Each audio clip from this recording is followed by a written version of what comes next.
Bonjour, Cédric, Perche Loisel Motoculture, technicien robot. Comme vous pouvez le voir, nous avons toute notre flotte de robots en révision. Aujourd'hui, je vais vous présenter le fil coupé ainsi que sa réparation. Donc avant de vous présenter la machine, on a fait l'installation de robots dans notre partie de hangar pour vous expliquer comment est installé le fil.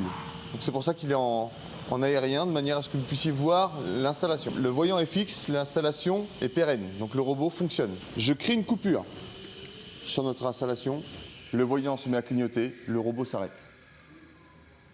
Donc voici le détecteur, il se présente avec un émetteur, un récepteur, ainsi que deux câbles, un rouge, un noir, avec deux pinces croco. Et pour finir, le piquet de terre.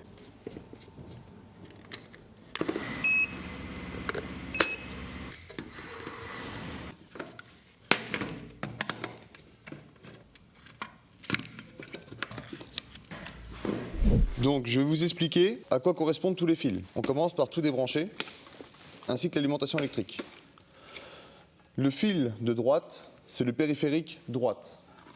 Le fil de gauche, c'est le périphérique gauche. Propre à Husqvarna, il y a deux fils guides qui sont matérialisés là par les fils qui sont dans le milieu du terrain. Pour l'utilisation du boîtier, il vous suffit de raccorder les deux câbles noir et rouge, le noir sur la terre, le rouge sur le plus. La terre, je vous conseille d'utiliser si possible la fiche de terre dans votre prise électrique. Si cela n'est pas possible, nous avons un piquet de terre que vous mettez en terre et vous utilisez cette terre-là pour brancher votre fil. Ensuite, le fil rouge, je prends ma cosse de mon fil périphérique, peu importe le côté, droite ou gauche. On ouvre la cosse et on branche le fil plus sur la cosse. Une fois les deux pinces raccordées, on allume l'émetteur. Ensuite, on choisit le degré d'émission de signal dans le fil. Plus le terrain est humide, moins il y a besoin d'intensité. Donc pour un terrain humide, je le laisse sur 1. Si le terrain est sec, comme en plein été, on appuie sur level et on augmente l'intensité de 1, 2 ou 3.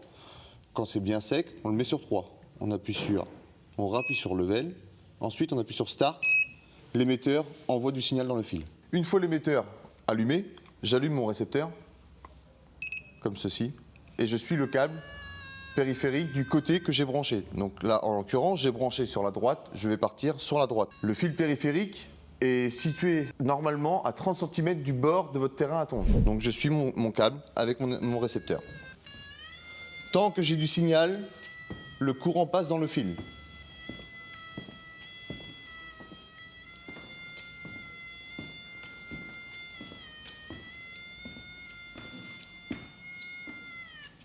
Comme tout à l'heure, pour vous montrer que le signal était coupé, j'ai débranché au wago, donc le signal s'est arrêté.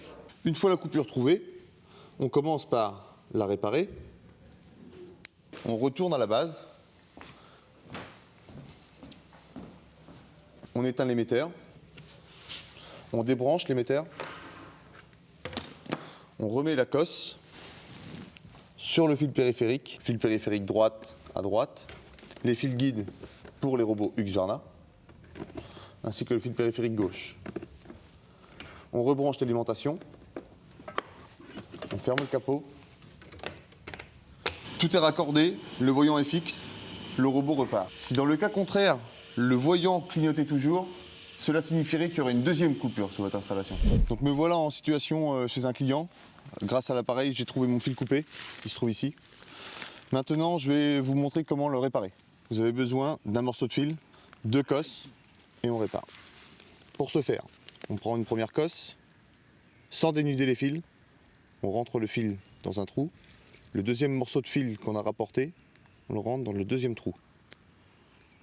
On prend une pince, nous serrons la cosse jusqu'à temps que la partie bleue soit rentrée. On fait la même chose sur l'autre fil. Si vous avez trop de longueur, n'hésitez pas à recouper un bout de fil.